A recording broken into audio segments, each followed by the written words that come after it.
Rules applying to the railway servant generally. Rules are given in Chapter 2 of G&SR, that is General and Subsidiary Rule. 1. Regarding supply of copies of rules, Rule 2.01, the Railway Administration shall supply a copy of these rules. 1. To each station. 2. To each locomotive running shed, and 3. To such other offices as it any prescribe.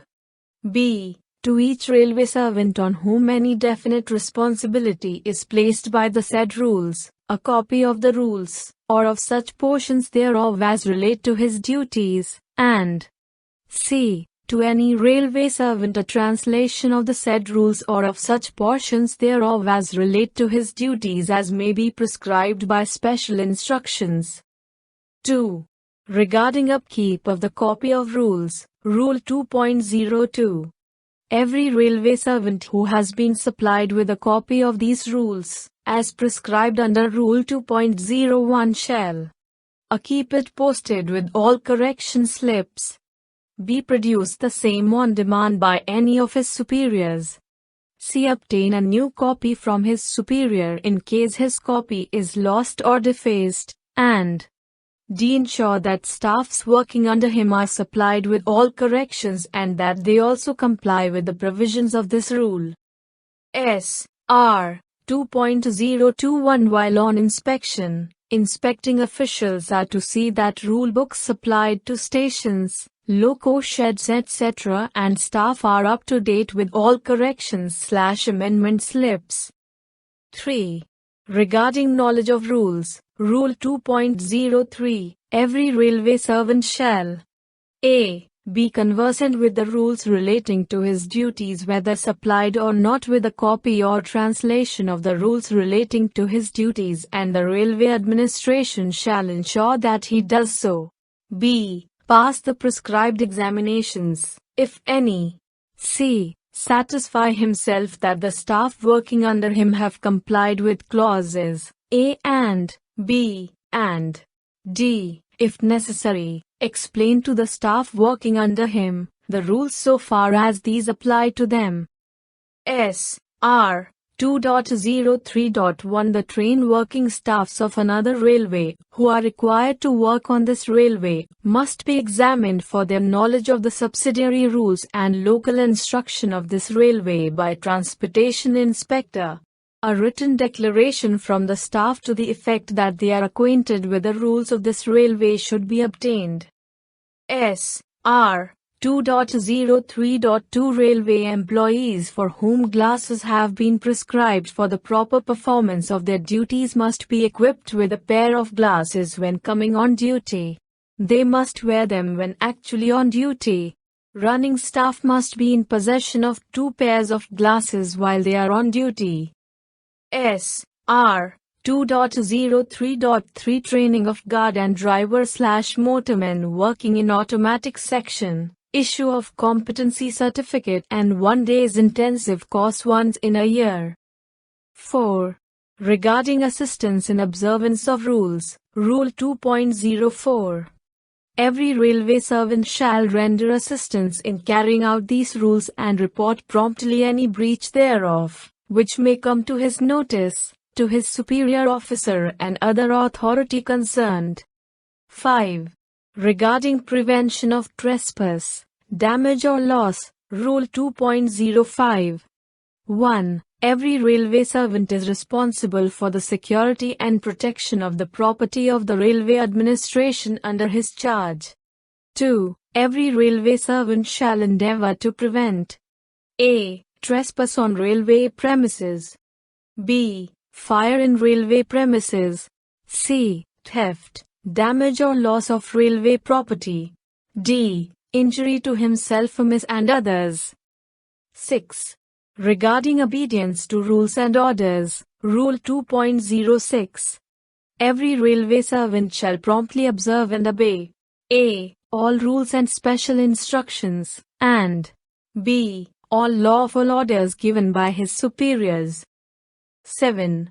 Regarding attendance for duty, Rule 2.07. Every railway servant shall be in attendance for duty at such times and places and for such periods as may be fixed in this behalf by the railway administration, and shall also attend at any other time and place at which his service may be required. 8.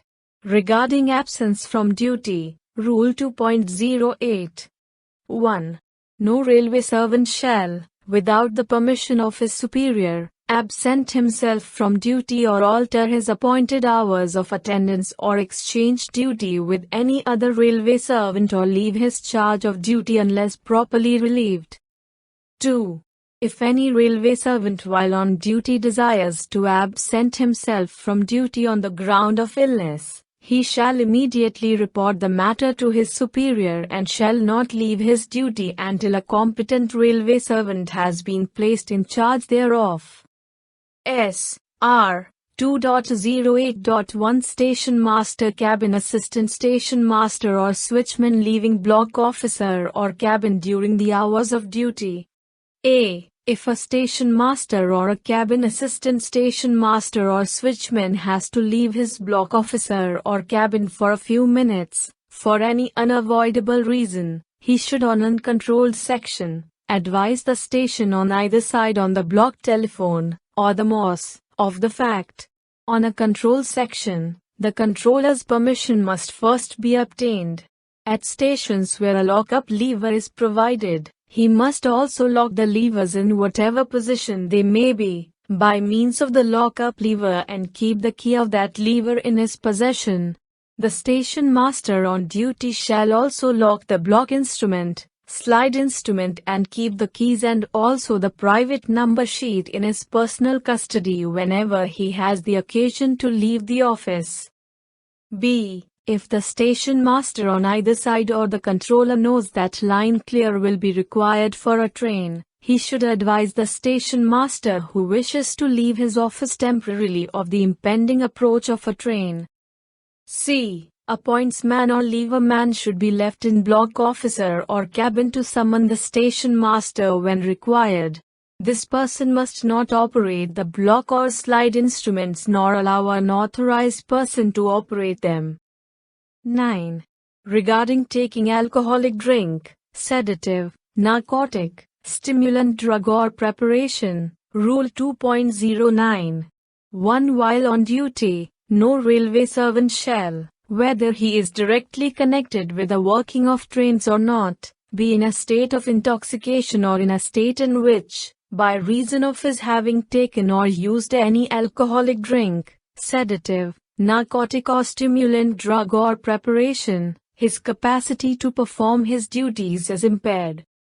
2. No railway servant, directly connected with the working of trains, shall take or use any alcoholic drink, sedative, narcotic or stimulant drug or preparation within 8 hours before the commencement of his duty, or take or use any such drink, drug or preparation when on duty. S.R. 2.091 A railway servant while on duty or within 8 hours before coming to duty should not take any alcoholic drink or intoxicating drug.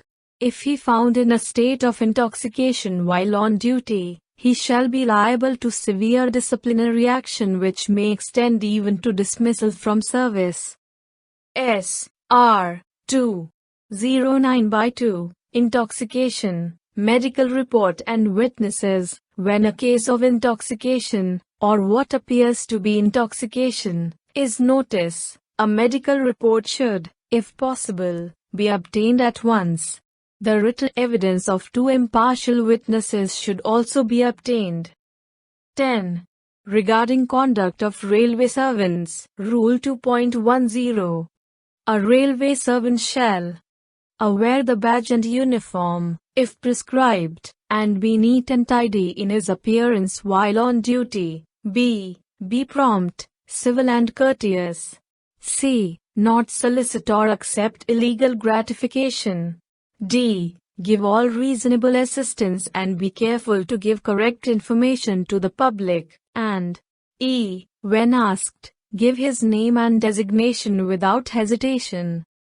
11. Regarding duty for securing safety, Rule 2.11.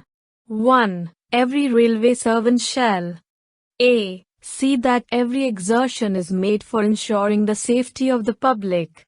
B. Promptly report to his superior any occurrence affecting the safe or proper working of the railway which may come to his notice. And C. Render on demand all possible assistance in the case of an accident or obstruction.